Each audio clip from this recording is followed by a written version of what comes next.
ಶಪಥ ಮಾಡಿದ್ದಾರೆ. ಸಿದ್ದರಾಮಯ್ಯ ವಿರುದ್ಧ ದೇವೇಗೌಡ ಸೇಡು ದ್ವೇಷ ಹಾಗೆ ಸಾಧಿಸುತ್ತಿದ್ದಾರೆ.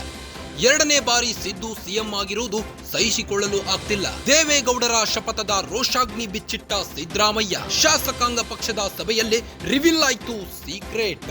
ಸಿದ್ದರಾಮಯ್ಯರನ್ನ ಕೆಳಗಿಳಿಸಿಯೇ ಸಿದ್ಧ ಎಂದ ದೇವೇಗೌಡರು. ಅಮಿತ್ ಶಾ ಮುಂದೆ ಶಪಥ ಮಾಡಿದ್ದಾರಂತೆ ದೇವೇಗೌಡರು. ಜಸ್ಟ್ 6 ತಿಂಗಳು ಸಿದ್ದು ಸರ್ಕಾರವನ್ನ ಕೆಡವುತ್ತೇನೆ. ಅಮಿತ್ ಶಾಗೆ HD ದೇವೇಗೌಡ ಪ್ರಾಮಿಸ್ ಮಾಡಿದ್ದಾರೆ. ಹೀಗಾಗಿಯೇ ನನ್ನ ವಿರುದ್ಧ ಪ್ರಾಸಿಕ್ಯೂಷನ್ ಮಸಲತ್ತು ನಡೆಸಿದ್ದಾರೆ. ಇದೇ ಕಾರಣಕ್ಕಾಗಿ ಪದೇ ಪದೇ ಅಮಿತ್ ಶಾ ಭೇಟಿ ಮಾಡುತ್ತಿದ್ದಾರೆ.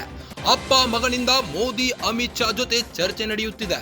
ಕಳೆದ 6 ತಿಂಗಳ ಹಿಂದೆಯೇ ನನ್ನ ವಿರುದ್ಧ ಷಡ್ಯಂತ್ರ ನಡೆಯುತ್ತಿದ್ದು, ಆದರೆ HD ದೇವೇಗೌಡ ಏನು ಅಂತ ನನಗೆ ಗೊತ್ತಿದೆ. HD ದೇವೇಗೌಡ ಪ್ಲಾನ್ ಹೇಗಿರುತ್ತೆ ಗೊತ್ತಿದೆ. ನನ್ನ ಹತ್ರ ಈ ಆಟಗಳೆಲ್ಲ ನಡೆಯಲ್ಲ.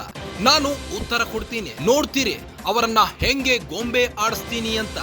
CLP ಸಭೆಯಲ್ಲಿ ಅಕ್ಷರಶಃ ಗುಡುಗಿದ ಸಿದ್ದರಾಮಯ್ಯ. ಗುರುವಾರ ನಡೆದ CLP ಮೀಟಿಂಗ್ ನಲ್ಲಿ ಸಿದ್ದರಾಮಯ್ಯ ಅಕ್ಷರಶಃ ಗುಡುಗಿದ್ದಾರೆ. ಶಿಷ್ಯನ ಸರ್ಕಾರ ಉರುಳಿಸುವುದಕ್ಕೆ ಗುರುವೇ ಶಪಥ ಮಾಡಿದ್ದಾರಂತೆ. ಸಿದ್ದರಾಮಯ್ಯ ವಿರುದ್ಧ ದೇವೇಗೌಡ ಸೇಡು ದ್ವೇಷ ಹಾಗೆ ಸಾಧಿಸುತ್ತಿದ್ದಾರೆ. ಎರಡನೇ ಬಾರಿ ಸಿದ್ದು ಸಿಎಂ ಆಗಿರುವುದು ದೇವೇಗೌಡರಿಗೆ ಸಹಿಸಿಕೊಳ್ಳಲು ಆಗ್ತಿಲ್ಲ. ದೇವೇಗೌಡರ ಶಪಥದ ರೋಷಾಗ್ನಿ ಬಿಚ್ಚಿಟ್ಟಿದ್ದಾರೆ ಸಿದ್ದರಾಮಯ್ಯನವರು. ಶಾಸಕಾಂಗ ಪಕ್ಷದ ಸಭೆಯಲ್ಲಿ ರಿವೀಲ್ ಆಯ್ತು ಸೀಕ್ರೆಟ್. ಸಿದ್ದರಾಮಯ್ಯರನ್ನ ಕೆಳಗಿಳಿಸಿಯೇ ಸಿದ್ಧ ಎಂದ ದೇವೇಗೌಡರು. ಅಮಿತ್ ಶಾ ಮುಂದೆ ಶಪಥ ಮಾಡಿದ್ದಾರಂತೆ. ಜಸ್ಟ್ 6 ತಿಂಗಳು ನಿಲ್ಲಿ ಸಿದ್ದು ಸರ್ಕಾರವನ್ನ ಕೆಡವುತ್ತೇವೆ.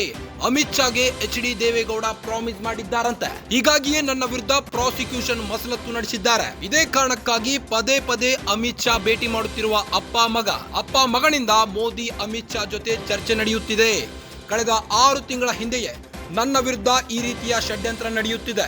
ಆದರೆ HD ದೇವೇಗೌಡ ಏನು ಅಂತ ನನಗೆ ಗೊತ್ತಿದೆ. HD ದೇವೇಗೌಡ ಪ್ಲಾನ್ ಹೇಗಿರುತ್ತೆ ಗೊತ್ತಿದೆ. ನನ್ನ ಹತ್ರ ಈ ಆಟಗಳೆಲ್ಲ ನಡೆಯಲ್ಲ. ನಾನು ಇದಕ್ಕೆ ತಕ್ಕ ಉತ್ತರ ಕೊಡ್ತೀನಿ, ನೋಡ್ತೀರಿ ಅವರನ್ನ ಹೇಗೆ ಕೈಗೊಂಬೆ ಆಡಿಸಿದಂಗೆ ಆಡಿಸ್ತೀನಿ ಅಂತ CLP ಸಭೆಯಲ್ಲಿ ಅಕ್ಷರಶಃ ಗುಡುಗಿದ್ದಾರೆ ಸಿದ್ದರಾಮಯ್ಯನವರು.